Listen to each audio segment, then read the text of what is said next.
when Adam fell, we lost a connection to the natural world that we would have had in a different fashion than we have now. Stay tuned for the show. Poets at War is sponsored by the following. I'm Ian Wilson, and I create graphic art using primarily traditional methods, supplementing with digital where it's needed. I use a real pen, a real paper, a real graphite to make my art. I like to feel my art. I've always been this way. I love the feeling of a pen or pencil in my hand, the sound of graphite scratching paper, and I love the sight of a nice black line making its way across the page. So why choose traditional art over digital? Traditional art has an organic, natural quality that seems to be missing from most digital illustrations. The illustrated books and comics that were made in the days before digital have an excellence and staying power that is just as vibrant now as it was decades ago. These are the stories that stay with you. Dr. Seuss, Winnie the Pooh, Where the Wild Things Are. People still read these. I'm currently working on my own graphic novel series, Legend of the Swordbearer, and I've also had the privilege to draw graphics for 2 motion comic series, along with illustrations for a small magazine, Logosophia magazine, and various book covers. Don't let traditional art fade into the dust. Help me keep it alive. You won't regret it. Visit my website at ianthomaswilson.com for more info.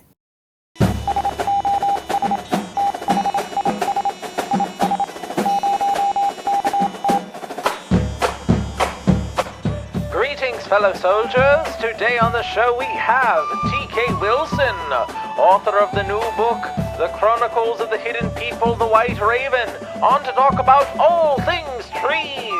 Join us in the trenches. This is Poets at War. God of sunset, warrior bard, though all the world betray thee, one sword at least thy right shall guard, one faithful harp shall praise thee. I was trying last time to separate us into 2 different audio tracks. For this thing, so that I can, if you're too quiet or I want to put a filter on your voice versus mine, I can, and so basically video files can have multiple tracks in them for audio editing and that sort of a thing, but what I did was I set it to record on track 2, but I did not set the overall file to record track 2 at all. Oh no. Does that make sense? It does make sense. I've done research on how Foley and voice acting works. Right. So yeah, basically an MP4 can have multiple audio tracks, and so I just, I set it to record on track 2, but I did not set the overall track to record track 2. So that's fun. But yeah, so it was just me talking to a visualizer that didn't sound anything. Oh man. But yeah, so what's been up in the week since we talked? Well, I got a few more projects done for Christmas. I got my book just updated today with new edits, because I went through it a couple nights ago, and I'm like, I think last weekend, and I'm like, oh my. There were some typos and commas where there shouldn't have been commas and some unclear language, and I'm like, well, no big deal. I'll just re-edit and re-upload. That's not a hardship or anything to be embarrassed about. It's the never-ending battle of the author. Exactly. Oh man, even it was funny. I have a guy I watch on TikTok. He was showing Tolkien a Tolkien proof, an early proof of The Hobbit that he actually had in his collection, a printed proof. And oh wow, it had it's a really expensive, obviously, but yeah, he was showing it and showing that there were notes from one of the editors actually correcting some of Tolkien's like dates and stuff. And I was like, whoa, someone actually cared to do anything about that. Yeah, besides Christopher? Right. Right, exactly. I thought that was funny. But yeah. That is funny. So we're here to talk about the trees again. I noticed we didn't indeed. we didn't mention the Lorax last time, so there's that. We stand for the trees. Yeah, and I thought of another one myself. Basically, folks, for if you haven't guessed from what we were talking about, we recorded last week. This is going to be the first vertical Poets at War that I've done vertical video. By the time this comes out, there will have been a little general's report on why I'm switching to vertical video, so that'll be interesting. You can come in, it's fine. We're just it's part of the show. My wife is putting some stuff away behind me. And she may want to say hi to you, TK. I don't know. But any which way, yeah, we're here to talk about the trees. We're here to talk about your book, Tree Man of Roses, whatever it's called again. I always just think of it as Tree Man of Roses. It's a long title, but I'm sure I'm going to be getting it soon. Why don't you remind us? That's my fault. It's not a bad title. It's okay. The title was at one point Tree Man of the Roses, but that changed and evolved over the past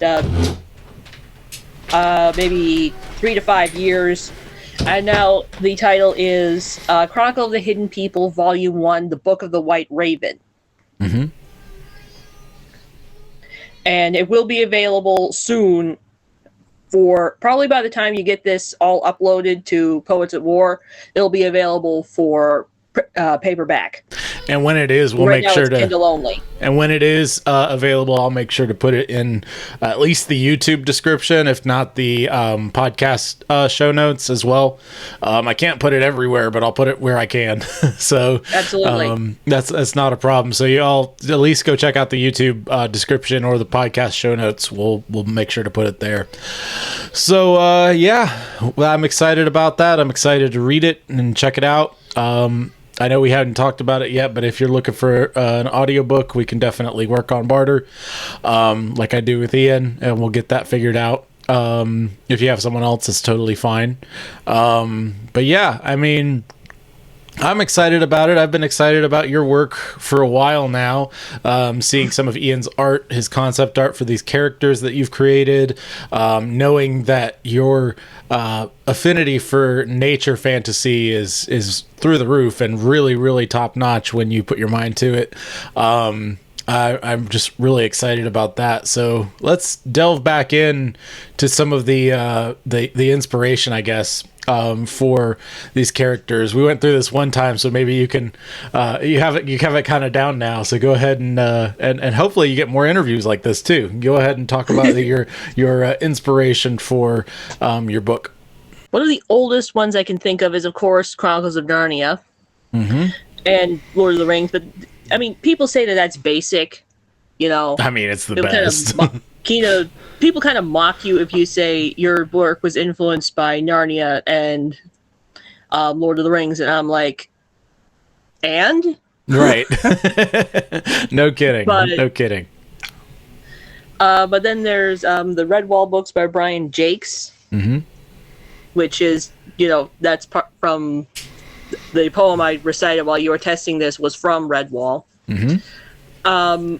And I just loved his vision of the British countryside. Even though he lived in Liverpool all his life, he had this real vision of the British countryside, kind of like Beatrix Potter had.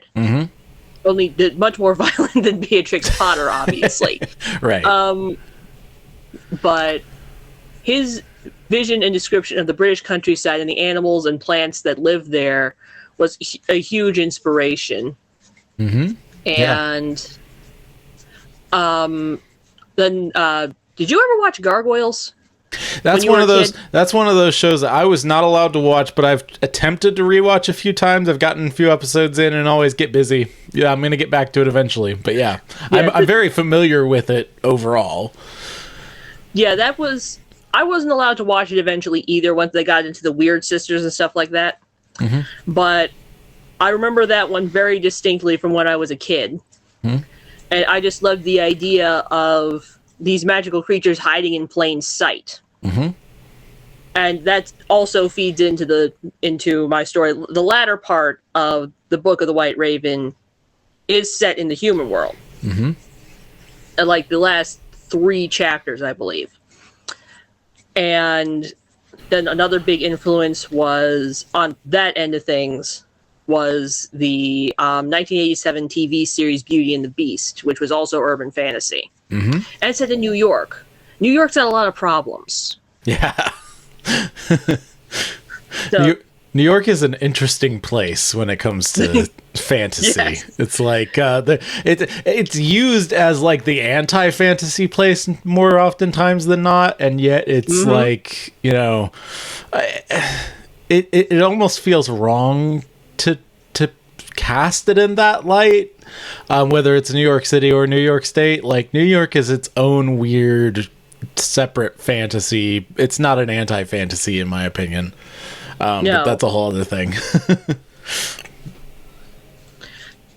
it's just so big, anything could be in there, you know? Right, yeah. And this is something that N.D. Wilson brings up a lot. He writes books that are sort of like cornfields in Kansas and prairies, and, you know, a lot of people say that's L. Frank Baum. They compare him to L. Frank Baum in some cases. He's a little bit more intense and does other things with the characters. He's more big picture, more like Tolkien, more like, you know, Lewis, you know, in those sorts of ways. And so he does a lot more with this kind of stuff. I haven't read as many of his books as I want to, but he talks about this a lot. This idea that, like, we live in this world where, you know, we fly thousands of feet in the air in giant metal tubes at hundreds and hundreds of miles an hour, and we act like everything's normal, and we complain about the movie being not any good. You know, the in-flight movie, and the food's bad, and blah blah blah. And it's like, what is wrong with people? You know, there's so much magic in the world in every single nook and cranny and crevice and whatever else, and that's why he likes to do barbecue, apple pie, mom and dad, baseball, and dragons, you know. So but yeah, I mean, like you said, the idea that, you know, there's magic all around us. We don't do anything to make the trees grow. Not really. Exactly. You know, we may plant them, we may garden them a little bit, we may help them out, but we don't do anything to make them grow. Yeah, what do you think about the Lorax now that I brought that up? Well, I always saw the point of the Lorax. Mm-hmm. I mean, as far back as I've been familiar with the Lorax, it's hard to miss the point. It's one of his most beat you over the head kind of books. Yes, it is hard to miss that point. But I saw the TV special from the 60s. Mm-hmm. They would replay them a lot around various holidays. 70s all or of them, 60s? not just the Grinch. I'm going to look that up while you're talking, but go ahead. Yeah, I'll look it up. You can talk.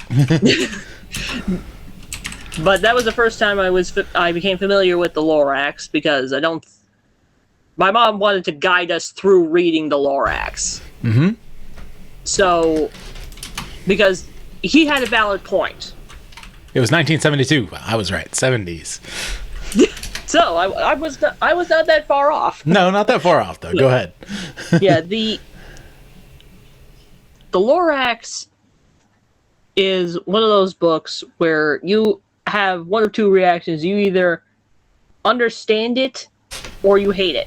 Right. You either understand what he was trying to say here, because I don't think that the way that the Lorax has been treated by people after Dr. Seuss is what Dr. Seuss would have wanted. Nah. He was just that was right after Love Canal came into public knowledge. Right. When he wrote the Lorax. So he was saying he had a valid point when he wrote the Lorax. He wasn't trying to say that all industry is bad and all that jazz, like some people have twisted it to be. Mm-hmm. But he was saying that you have to pay attention to what you're doing. Otherwise, you will ruin, excuse me, you will ruin the land for anyone else who comes after you. Right. Yeah. You know, that with that being said, you can point back to Lord of the Rings. We point to the Ents and Saruman, the way he treated Fangorn Forest and the like. And You mentioned Ents are somewhat of an inspiration for your characters last time, particularly your tree people. But you also mentioned the Dryads, not the Naiads, the Dryads from Chronicles of Narnia and some other things. How would you describe their overall look compared to the various variations of tree people, so people can kind of get an idea in their brain? So in my mind, there's like, for lack of a better term, a sexual dimorphism between the males and the females. The males look heavier, darker, woodier, while the females are more like, they look more delicate. They usually have green skin rather than barky skin.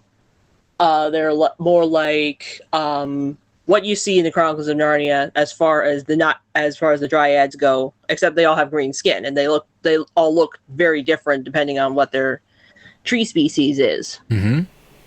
But they're all about human size, maybe 7 foot. Mm-hmm. On the men.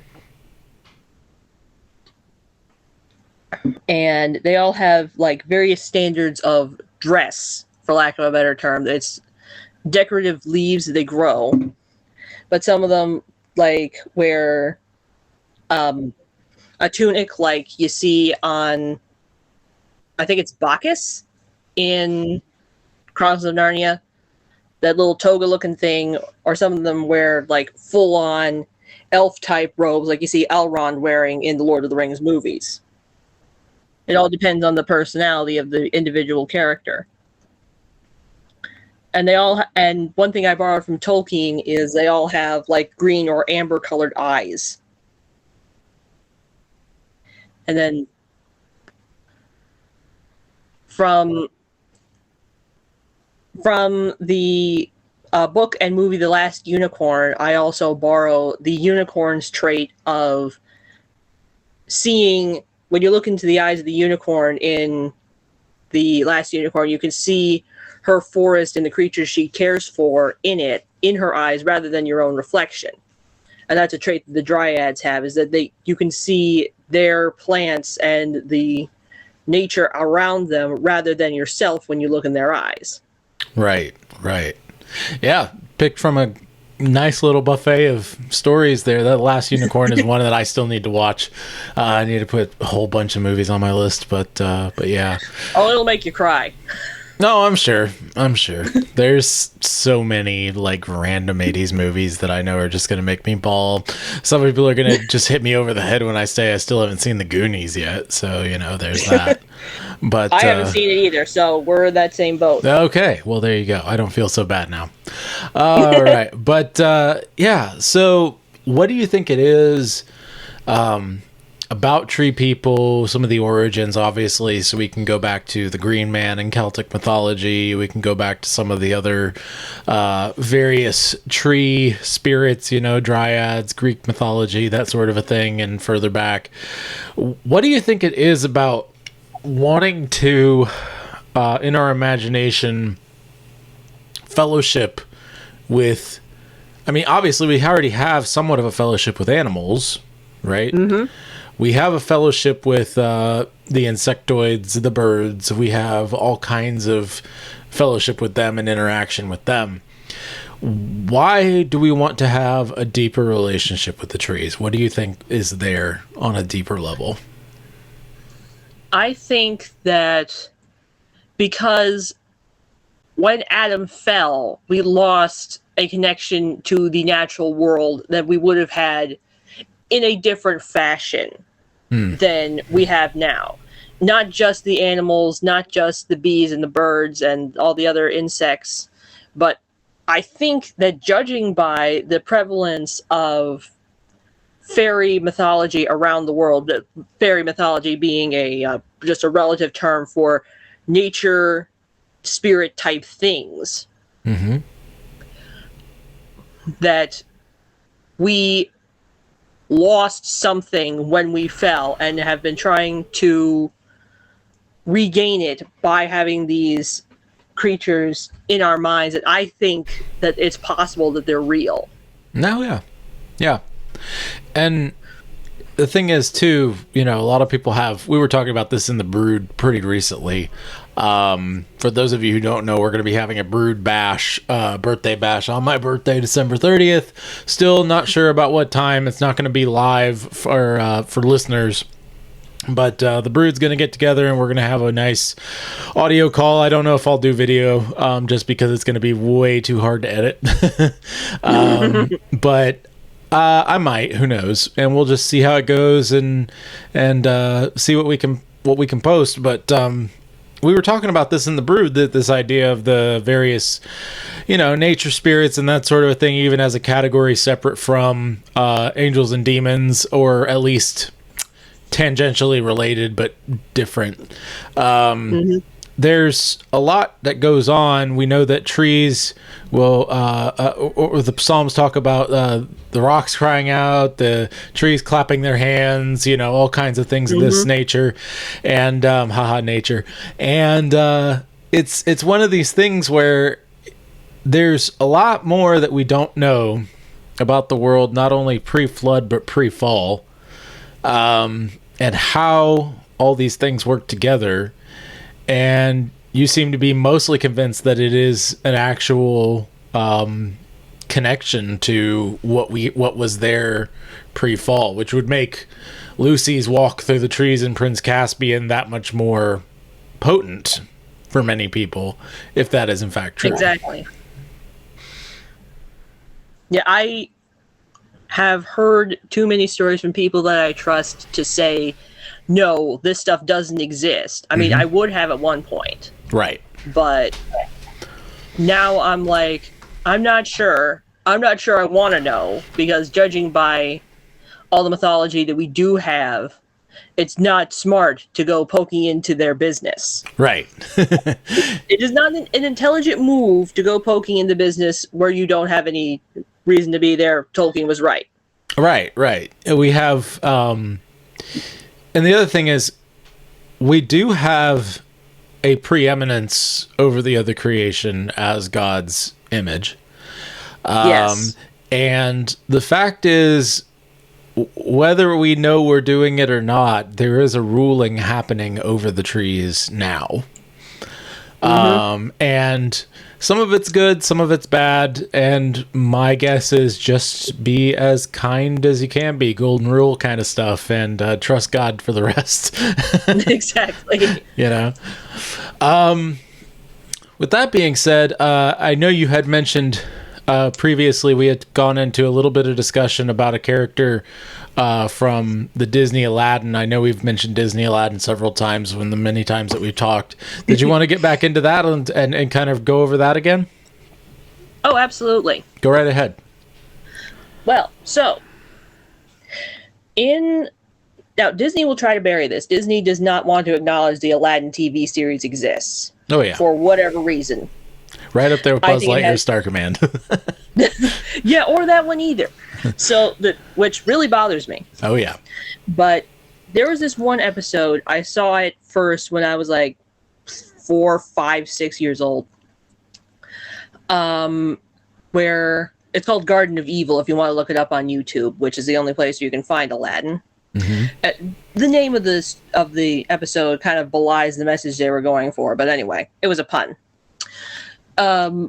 Where the Sultan goes on a ride in the desert and he sees ahead of him this garden out in the middle of the desert. So, being a curious fellow, he goes over to investigate. And while he's there, he picks an exquisite flower to bring home to his bride, Jasmine's mother, who has since died, obviously, since she's not there anymore. So, but the garden is owned by a plant wizard called Arbutus. And he finds the Sultan in his garden, plucking his flowers, and goes completely ape. As you would, because he values the plants in the same manner as a human would value his children. Right. So he says to the Sultan, I'll let you live and take the flower if in 20 years I can come and take something that is your treasure. And he's like, okay, sure, yeah, that's no problem. We have lots of wonderful things that you could take. But what the Sultan doesn't realize is that Armistice will come for Jasmine. Because it's an equal exchange. Right. His child for his child. Mm-hmm. So he takes Jasmine, and she tries to escape, being the intrepid girl that she is. And then she comes to understand why Armistice is so angry. Mm-hmm. Because he goes into this whole, I want to say, monologue about humans clear-cut the trees and cause smoke to block out the sun, and Standard Fern Gully stuff. all the standard Fern Gully stuff from the 90s. Right. So, and I'm like, I saw that now, and I didn't take it seriously then when I was a kid, because my parents taught me sense. Right. But his image, what he looked like, and the way they animated him, because they went all out. They could have, done, a decent job like they did with other episodes, but no, the animators just took this character and ran with it. The animation is superb, especially for a Saturday morning cartoon show. And you mentioned the voice acting was impeccable, too. Oh, the voice acting was impeccable. He was played by the legendary Ron Perlman. Mm-hmm. So that also helped. I mean, this character was only in one episode and mentioned in another as a plant monster, which kind of also undermined what you learned in the episode, which was kind of disappointing. Monster of the Week. Yeah, it was a Monster of the Week show. And so I'm like, when I saw that, I was like, wait, but you were friends with him. Does that still make him a monster? Right. So that character stuck with me for years, just kind of lived off in the back of my mind. And then I believe it was 2012 or 2013, I ran into a piece of fan art of of Armistice. And I got the inspiration to create Rodon. He just came together in like literal seconds. The longest part was figuring out what his name would be. So I want to thank the animators and the voice actors and everybody who did that episode. That was a phenomenal episode of this pretty phenomenal show. Yeah. Well, that's one of those things. Sometimes something just really sticks with you over time, and it morphs into something really special. I tend to take events from my own life and do something similar. Most of the most the most intense ones that I have dealt with over the years, story-wise, have come from my own experiences and my own. I'm learning more and more loneliness, which is something that I really want to do, how God uses loneliness in sanctification, because it seems to be sort of in my mind, loneliness, and I'll go into this another time on a general's report a lot more in depth, but loneliness to me tends to be one of God's Swiss Army knives. He uses it in a lot of ways to build character and to sanctify. And we can tap into that as artists big time. Absolutely. So, I mean, that is, yeah, go ahead. Loneliness is a bit of a theme in Book of the White Raven, actually. Yeah, I was going to say, not only how do you use it in Book of the White Raven, but also how do you see, because I feel like there's a specific direct connection in my mind to trees and loneliness, and I don't know what that is. I don't know if you can put your finger on it. Neither can I, really, but I mean, when you read about a lot of these folk tales and fairy tales where somebody is lost in the woods, they are alone and they are lonely and they only have the trees around them. So there's like this primal image of the trees and being alone without human companionship anyway. Right. Yeah. Maybe it's because it's one of the only ways you can be alone, quote unquote, in the world is usually with plants nearby. So there's always life nearby. Yes. If not trees, then grass, then, whatever else. Mm-hmm. And you usually feel more open among grass versus trees, where you feel a little bit more closed in, yes, closed off from the world. That's one of those things that trees in general, I live in newer pine forest of Georgia, and everything, and most of Georgia's a forest, and most of it is new pine because of the logging that went on, in the 1800s. And mm-hmm. It's very, very light green and calm and thick, lots of underbrush, and we don't have a whole lot of forest fires because of the humid climate. So it's a very interesting kind of, almost Americanized rainforest sort of a situation in summertime. But one of my favorite things to do is to drive down a country road that's in the sticks, literally, and there's just a canopy of trees for as far as you can see. It's one of my favorite feelings in the entire world, and all the light that is there is filtering through the leaves of the trees. And I'm going through this just because, to me, I don't know, that's not loneliness, but it is this feeling of actually being alone yet not alone. Yes, exactly. So, what have the trees in your general neck of the woods, northeastern United States, done for you in shaping you and your story and your thoughts about trees? Well, the first thing I think of is in the first house my parents owned. It was this little fixer-upper in this little nothing town in northern New York that was about an hour away from Fort Drum, where my dad was stationed in the military at the time. Mm-hmm. And we had a hill. Our house was built on top of a hill. And there was a little valley down below where you could, you could run down the hill and you could sled down the hill and everything. And we had, at the top of the hill behind our house, was this huge cedar tree, all by itself. And my brother and I used to like to sit on the big branch right above the ground, mm-hmm. and just sit there, look around, because it was taller than us, obviously. And I never climbed any higher than the first or second big branch. Mm-hmm. But I loved that tree. Yeah. And we had a bunch of dead or dying trees around the bowl where the hill led out, and there was a swamp behind it. Mm-hmm. So that's why all the trees weren't doing well, because it was just so acidic. Right. And the branches were all tangly, and I thought that was so cool. And then in our second house, that first house had a house fire and we couldn't move back in. It wasn't totaled.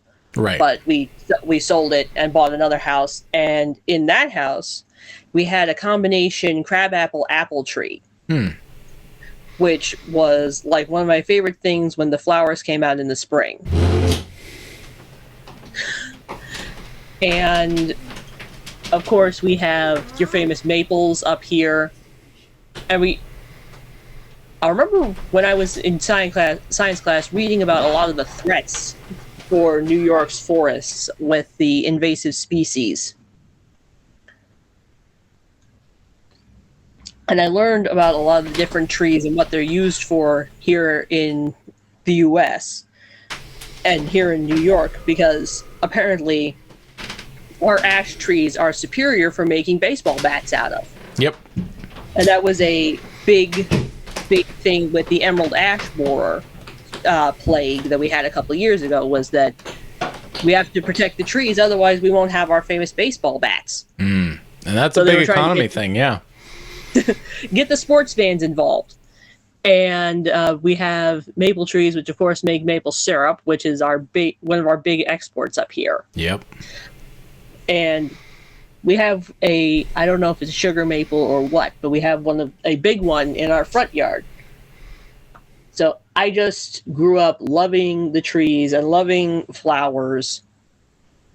And one memory that sticks out in my mind is this one time when we went to a little town on the banks of the St. Lawrence River called Messina. It was bigger than it is now. Mm-hmm. But they have a little state park up there that goes right by the St. Lawrence. And I remember on the banks of one of the tributaries, there was this huge tangle of wild rose bushes. And they were beautiful and they smelled delicious. And I wanted to pick some of the thorn. They had too many thorns. They had thorns all the way around the stems. Mm-hmm. So you couldn't pick one without getting stuck up. Yep. But I just loved those rose bushes and I would think about them a lot. Mm-hmm. So that's probably why Rhodon is the tree made of roses. I gotcha. So that was, and I've been taking care of the rose bushes at our house for 2 years now, almost entirely by myself. Mm-hmm. Not that Dean doesn't help, mind you, but Right. I asked for the responsibility and he gave it to me.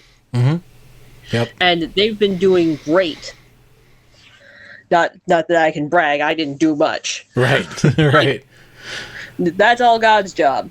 Yep. And he uses literal starlight to do it.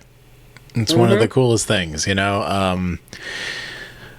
I'm thoroughly and completely amazed, obviously, by trees and nature and that sort of a thing. But when you start to think just even the tiniest bit deeper with trees, and I think that's why people think, you know, getting down to earth, back to nature, that kind of a thing. Like, most of what that really entails is getting back to places where you can have much easier, quicker thoughts that work to God. Because you don't have all these things in between your gratitude and God himself, you know? Exactly. I mean, my parents have told me stories. I mean, they were not there, obviously. But they saw the aftermath of Woodstock. And they told me stories about how it was meant to, you know, get people back to the garden. They wanted to get back to Eden, but they chose the wrong way. Right. And once you think about it, that's really sad. Yeah. And I blame Woodstock and some of the people who were there and organized it for some of the problems that we're having in America today. Well, yeah, for sure. and the other thing about, you know, this is one of those things that, you know, a lot of people want to claim it for their own. They want to claim the woods and creeks and trees and everything else. And that's that's a phrase that, like, really sits with me in particular because of our, you know, wooded, hilly, lots of creeks, sort of foothilly kind of thing that I grew up in. I'm in Augusta now, which is a little bit more flat, a little bit more getting toward beachland. There's a lot more sand, but it's not really, we're still 3 hours from the beach, but, you know, it's just, it's a lot closer to the coast, you know, so it's a little bit different. But I grew up in the foothills of the Appalachian Mountains, and it's one of those things where woods, creeks, trees together, like, that was home to me. My two favorite smells in the entire world are completely naturally produced things. They are honeysuckle and clover, because that's what home smelled like. That's what our lawn smelled like. That's what, you know, that's what that whole area smelled like. And so to me, like, there's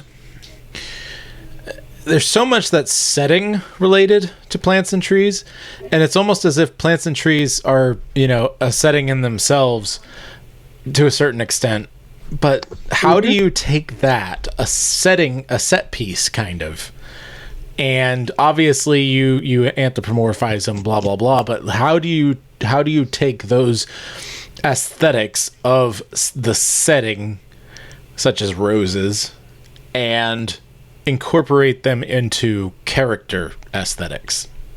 Does that make sense? That does make sense. For me, it has a lot to do with color. What color is around them? Mm. So, and that's because my characters are very natural. I like to choose, colors that you would find in nature. Mm-hmm. But natural, Mm-hmm. they don't go around naked or anything. Sorry. Just need to clarify that. But it's like, what can I see? Because all my stories play out like a movie in my head. Right. What do I see when I think about them? And the answer is normally trees and plants and silver for their swords. And I think that Tolkien did a masterful job in describing the aesthetics of the elves as being surrounded by the plants and the trees. Right. And Art Nouveau, that's a big one, because that's also very natural, is the Art Nouveau style. But the aesthetics of the set pieces are... It's very hard for me to describe what it is about the aesthetics of the set pieces and melding them into the characters, because they're all like one in my mind. Right. So here, let me try and dig a little deeper in that. What I'm meaning more is like who these characters are on the inside is obviously shaped in some way, shape, or form, whether it's a contrast or a comparison to who they are on the outside. And so obviously you can create a tree man of roses, right? Which you have. But what do you take from a rose to imprint on who he is as a person? Okay, well that's much easier Okay. to explain. Well, first I look at what it traditionally meant. They had the language of flowers back in the old days. Heraldry and all that. Yes. And you had red roses are for loyalty, for romance, and for courage. So I took those aspects of what the rose means to humans and melded them into his character. And then I took what a rose looks like and tried to imagine that as a person. So the green leaves for his clothes and the dark bark for his skin. And I wanted him to be sensitive, kind of romantic. Because that's what all colors of roses mean for me, is something romantic. Right. Either in the capital R or the small r sense. Right. So that melding of things created this character, like I said, almost whole cloth. Yeah. And it was like he was there. He was there in front of me. That's fantastic. Well, is there anything specific you want to plug? We're obviously going to put the links in the YouTube and podcast descriptions when we get the chance. But anything else you want to plug before we get rocking on with this episode? Not really. You can find my Facebook page that for my books. It's called Chronicle of the Hidden People. You can find that on Facebook. I've been working on that. I've got to update it this today, actually.